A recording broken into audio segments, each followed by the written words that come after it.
এটা কি কারণে আগুনটা ধরছে?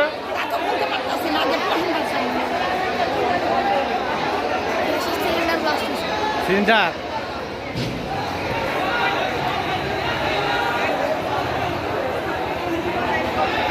রান্নাঘর থেকে কিভাবে ধরলো? গ্যাস লাইনে লিক করছে। গ্যাস লিক করছিল, ও পরে ব্লাস্ট হয়েছে নাকি? ও আচ্ছা আচ্ছা আচ্ছা।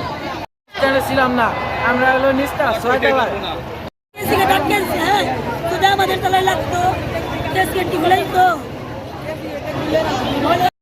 যে কোনো সময় বলো কি হয়েছে? মানে আমরা ক্যারাম খেলতেছি, আজকে আইপিএল খেলা দেয়া শিডিউল বন্ধ। এখন হঠাৎ করে সবাই দৌড়ে আইতাছে, উপর কাপড় দৌড়ে আসতেছে, আগুন লাগছে। কারণ আমরা বললাম আগুন কিছু আটকে নিয়ে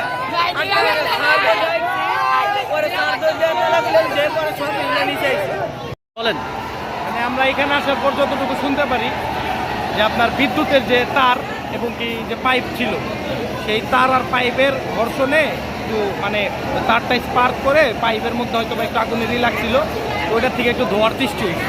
তো এই ধোঁয়ার সৃষ্টি হওয়ার কারণে আপনার মনে করেন যে মানে এই ধোঁয়া দেখে এলাকাবাসী এবং আবাসিকের যারা ছিল এরা একটু আতঙ্কিত হয়ে এরা বের হয়ে আসে। তো তাৎক্ষণিক ফায়ার সার্ভিস খবর পেয়ে চলে আসে। আসার পর আপনার হচ্ছে ফায়ার সার্ভিসের যে টিম আছে ওনারা উপরে যায়। উপরে যাওয়ার পরে তারা পর্যবেক্ষণ করে দেখে যে আগুনের কোনো কিছু নাই। তারপরে এটা ক্লিয়ারেন্স দেয়, সবাই ভিতরে চলে যায়। অবস্থা ধন্যবাদ। কি বলার আছে, পোলাপান হয়তো বাসার সাথে ছিল, হুট করে আগুন বেড়ে গেছে। আর বিষয়টা হচ্ছে আনএক্সপেক্টেড ভাবে ঘটছে। এখানে সবাই আসছে, ফায়ার সার্ভিসরা আসছে, তারা এসে আর কি এখন আগুনটা বর্তমানে আর কিসের মতো করে রাখছে, নির্ধারণ করছে। এখন পোলাপান সবাই ভিতরে ঢুকাচ্ছে। এখন পরবর্তীতে জানি আগুন না ধরে, এই বিষয়টা আর কি মেন জানি তারা একটু ভালোভাবে দেখে জায়গাটুকু, নেক্সট টাইম যেন এরকম ক্ষয়ক্ষতি না হয়। কারণ আমরা হলাম অনাবাসিক ছাত্র, আশেপাশে থাকি। আগুনটা তো আস্তে আস্তে আমাদের বাসাতেও ছড়তে পারতো। অবশ্যই তাদের এরপরের থেকে এই বিষয়টা নিয়ে খুব গভীরভাবে ভাবা চিন্তা করা দরকার। এই বিষয় কি ঘটনা হচ্ছে, কি করলেন আপনারা? আমরা সংবাদ পাওয়া মাত্রই যে সৃষ্টি স্কুল অ্যান্ড কলেজের 10তলা ভবনে আগুন লাগছে, আমরা সংবাদ পাওয়ার মাত্রই আমি প্রথম কল এবং দ্বিতীয় কল গাড়ি নিয়ে, দুইটি গাড়ি নিয়ে আমি চলে এসে আমি সশরীরে আমি 10তলার উপরে ছাদের 10তলার উপরে সিঁড়ির কোঠায় ওইখানে কিছু রাবিশ কিছু মালামাল ছিল, ওইখানে একটা আগুন ছিল।